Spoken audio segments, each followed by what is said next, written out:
ಇನ್ನು ಬಾಗಲಕೋಟೆ ಮತ್ತು ದಾವಣಗೆರೆ ಏಪ್ರಿಲ್ 9ನೇ ತಾರೀಕಿನಂದು ಮತದಾನ ಮುಹೂರ್ತವನ್ನು ಈಗಾಗಲೇ ಫಿಕ್ಸ್ ಮಾಡಿದ್ದಾರೆ. ಅದರ ಒಂದು ಫಲಿತಾಂಶ ಬಾಗಲಕೋಟೆ ಕ್ಷೇತ್ರ ಮತ್ತು ದಾವಣಗೆರೆ ಕ್ಷೇತ್ರದ ಎರಡೂ ಕ್ಷೇತ್ರಗಳ ಮತದಾನದ ಏನು ಫಲಿತಾಂಶ ಏನಿದೆ ಮೇ 4ರಂದು ಫಲಿತಾಂಶ ಸಿಗುವಂಥದ್ದು. ಒಂದು ಕಡೆ ದಾವಣಗೆರೆ ದಕ್ಷಿಣ ಕಾಂಗ್ರೆಸ್ ಪಕ್ಷ ಭದ್ರಕೋಟೆಯನ್ನು ಮಾಡಿಕೊಂಡಿರುವಂಥದ್ದು. ಇಲ್ಲಿ ಸತತವಾಗಿ 4 ಬಾರಿ ಗೆದ್ದಿದ್ದರು ಶಾಮನೂರು ಶಿವಶಂಕರಪ್ಪನವರು. ಸೋಲಿಲ್ಲದ ಸರದಾರ ಎನಿಸ್ಕೊಂಡಿದ್ರು ಶಾಮನೂರು ಶಿವಶಂಕರಪ್ಪನವರು. ಹೀಗಾಗಿ ದಾವಣಗೆರೆ ದಕ್ಷಿಣ ಉಳಿಸಿಕೊಳ್ಳುವುದು ಕಾಂಗ್ರೆಸ್ಗೆ ಸವಾಲಾಗಿದೆ. ದಾವಣಗೆರೆ ದಕ್ಷಿಣ ಕಾಂಗ್ರೆಸ್ ಅಭ್ಯರ್ಥಿ ಯಾರೆಂಬ ಬಗ್ಗೆ ಚರ್ಚೆ ಈಗ ತೀವ್ರವಾಗ್ತಾ ಇರುವಂಥದ್ದು. ಸಮರ್ಥ ಮಲ್ಲಿಕಾರ್ಜುನ್ ಹೆಸರು ಮುಂಚೂಣಿಯಲ್ಲಿ ಈಗ ಕೇಳಿ ಬರ್ತಾ ಇದೆ. ಎಸ್ ಮಲ್ಲಿಕಾರ್ಜುನ್ ಸಹೋದರ ಗಣೇಶ್ ಹೆಸರು ಮುಂಚೂಣಿಯಲ್ಲಿ ಕೂಡ ಕೇಳಿ ಬರ್ತಾ ಇದೆ. ಆದರೆ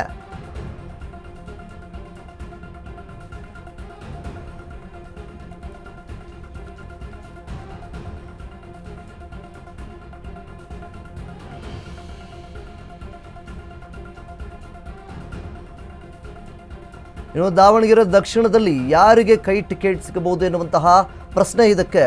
ಅಬ್ದುಲ್ ಜವಾಬ್ದಾರ್ ಮುಸ್ಲಿಂ ಮುಖಂಡ ಇವರಿಗೂ ಕೂಡ ಸಿಗಬಹುದು. ಸಾದಿಕ್ ಪೈಲ್ವಾನ್ ಮುಸ್ಲಿಂ ಮುಖಂಡರು. ಇನ್ನು ಏನು ಸಮರ್ಥ ಎಸ್ ಮಲ್ಲಿಕಾರ್ಜುನ್ ಪುತ್ರ ಇದು ಕೂಡ ಇಲ್ಲಿ ಕೇಳಿಬರ್ತಾ ಇರುವಂಥದ್ದು. ಆಗಲೇ ಗಣೇಶ್ ಎಸ್ ಮಲ್ಲಿಕಾರ್ಜುನ ಸಹೋದರ ದಾವಣಗೆರೆ ದಕ್ಷಿಣದಲ್ಲಿ ಯಾರಿಗೆ ಕೈ ಟಿಕೆಟ್ ಸಿಗುತ್ತೆ ಅನ್ನುವಂತಹ ಪ್ರಶ್ನೆ ಈಗ ಸಹಜವಾಗಿ ಇಲ್ಲಿ ಕಾಡ್ತಾ ಇರುವಂಥದ್ದು. ಮುಖ್ಯವಾಗಿ ರಾಜ್ಯದಲ್ಲಿ ಈಗಾಗಲೇ ಉಪಚುನಾವಣೆಯ ಮುಹೂರ್ತ ಏನು ಫಿಕ್ಸ್ ಆಗಿದೆ. ಒಂದು ಕಡೆ ಬಾಗಲಕೋಟೆ, ಇನ್ನೊಂದು ಕಡೆ ದಾವಣಗೆರೆ, ಎರಡೂ ಕ್ಷೇತ್ರಗಳಲ್ಲೂ ಸಹಿತ ಈ ಒಂದು ಉಪಚುನಾವಣೆ ನಡೆಯುವಂಥದ್ದು. ಏಪ್ರಿಲ್ 9ನೇ ತಾರೀಕಿನಂದು ಈಗಾಗಲೇ ಮತದಾನವನ್ನು ಮಾಡುವಂಥದ್ದು. ಇಲ್ಲಿ ನಾವು ಮುಖ್ಯವಾಗಿ ನೋಡಬೇಕಾಗಿರುವಂಥದ್ದು ಏನಪ್ಪ ಅಂದರೆ, ಒಂದು ಬಾಗಲಕೋಟೆ ಮತ್ತು ದಾವಣಗೆರೆ ಎರಡೂ ಕ್ಷೇತ್ರಗಳಲ್ಲೂ ಸಹಿತ ಕಾಂಗ್ರೆಸ್ ಅಭ್ಯರ್ಥಿಗಳೇ ಇದ್ದಿದ್ದು. ಆ ಒಂದು ಕಾರಣದಿಂದಾಗಿ CM ಮತ್ತು DCM ಇಬ್ಬರಿಗೂ ಕೂಡ ಒಂದು ಸವಾಲಾಗಿರುವಂಥದ್ದು. ಇಲ್ಲಿ ಈಗಾಗಲೇ ಸತತವಾಗಿ 4 ಬಾರಿ ಗೆದ್ದಿದ್ದರು ಶಾಮನೂರು ಶಿವಶಂಕರಪ್ಪನವರು. ಸೋಲಿಲ್ಲದ ಸರದಾರ ಎನಿಸ್ಕೊಂಡಿದ್ದರು ಶಾಮನೂರು ಶಿವಶಂಕರಪ್ಪನವರು. ನಾವೀಗ ಎಲ್ಲವನ್ನು ನೋಡೋದಾದರೆ ಈಗ ದಾವಣಗೆರೆ ದಕ್ಷಿಣವನ್ನು ಉಳಿಸ್ಕೊಳ್ಳುವುದು ಕಾಂಗ್ರೆಸ್ಗೆ ಸವಾಲಾಗಿ ನಿಂತಿರುವಂಥದ್ದು. CM ಸಿದ್ದರಾಮಯ್ಯನವರಿಗೆ, DCM DK ಶಿವಕುಮಾರ್ ಅವರಿಗೆ ಇಬ್ಬರಿಗೂ ಕೂಡ ಇಲ್ಲಿ ದಾವಣಗೆರೆ ಮತ್ತು ಬಾಗಲಕೋಟೆ ಎರಡೂ ಕ್ಷೇತ್ರಗಳಲ್ಲೂ ಸಹಿತ ಅವರ ಒಂದು ಕಾಂಗ್ರೆಸ್ ಅಭ್ಯರ್ಥಿ ಯಾರನ್ನು ನಿಲ್ಲಿಸಬೇಕು ಅನ್ನುವಂಥದ್ದು ಇಲ್ಲಿ ಬಹಳ ಚರ್ಚೆ ಆಗ್ತಾ ಇದೆ.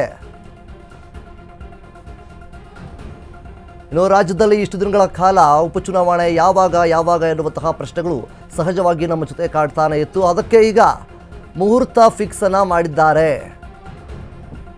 ಏಪ್ರಿಲ್ 9ಕ್ಕೆ ಬಾಗಲಕೋಟೆ ಮತ್ತು ದಾವಣಗೆರೆಯ ಬೈ ಎಲೆಕ್ಷನ್ ಮತದಾನ ಅವತ್ತಿರುವಂಥದ್ದು. ಬಾಗಲಕೋಟೆ ಮತ್ತು ದಾವಣಗೆರೆಯ ಒಂದು ಮತದಾನದ ನಂತರ ಫಲಿತಾಂಶ ಮೇ 4ರಂದು ನಿಗದಿಯಾಗಿದೆ.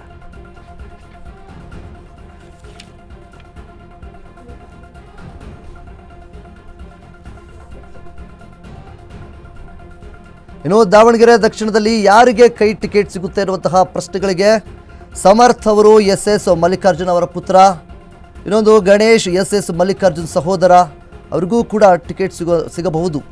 ಸೈಯದ್ ಸೈಫುಲ್ಲಾ ಮುಸ್ಲಿಂ ಮುಖಂಡರು ಇವರು, ಅಬ್ದುಲ್ ಜಬ್ಬಾರ್ ಮುಸ್ಲಿಂ ಮುಖಂಡರು, ಸಾದಿಕ್ ಪೈಲ್ವಾನ್ ಮುಸ್ಲಿಂ ಮುಖಂಡರು, ಇವರೆಲ್ಲರಿಗೂ ಕೂಡ ದಾವಣಗೆರೆ ದಕ್ಷಿಣದಲ್ಲಿ ಯಾರಿಗೆ ಕೈ ಟಿಕೆಟ್ ಸಿಗುತ್ತೆ, ಇವರೆಲ್ಲರ ಮಧ್ಯೆ ಯಾರಿಗೆ ಸಿಗುತ್ತೆ ಅನ್ನುವಂಥದ್ದು ಪ್ರಶ್ನೆಯಾಗಿರುವಂಥದ್ದು.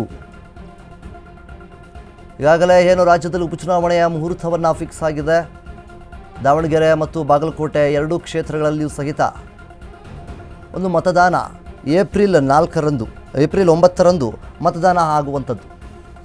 ಹಾಗೆ ಮೇ 4ರಂದು ಅದರ ಫಲಿತಾಂಶಗಳು ಕೂಡ ಹೊರಬರುವಂಥದ್ದು. ಈಗಾಗಲೇ ದಾವಣಗೆರೆ ದಕ್ಷಿಣದಲ್ಲಿ ಯಾರ್ಯಾರಿಗೆ ಕೈ ಟಿಕೆಟ್ ಸಿಗಬಹುದು ಅನ್ನುವಂತಹ ಪ್ರಶ್ನೆಯನ್ನು ನಾವು ನೋಡೋದಾದರೆ, ಆ ಒಂದು ಟಿಕೆಟ್ನಲ್ಲಿ ಈಗಾಗಲೇ ಸಮರ್ಥ ಎಸ್ ಮಲ್ಲಿಕಾರ್ಜುನ್ ಅವರ ಪುತ್ರ ಆಗಿರುವಂತಹ ಸಮರ್ಥ ಅವರು, ಎಸ್ ಮಲ್ಲಿಕಾರ್ಜುನ್ ಸಹೋದರ ಗಣೇಶ್ ಅವರು, ಸೈಯದ್ ಸೈಫುಲ್ಲಾ ಮುಸ್ಲಿಂ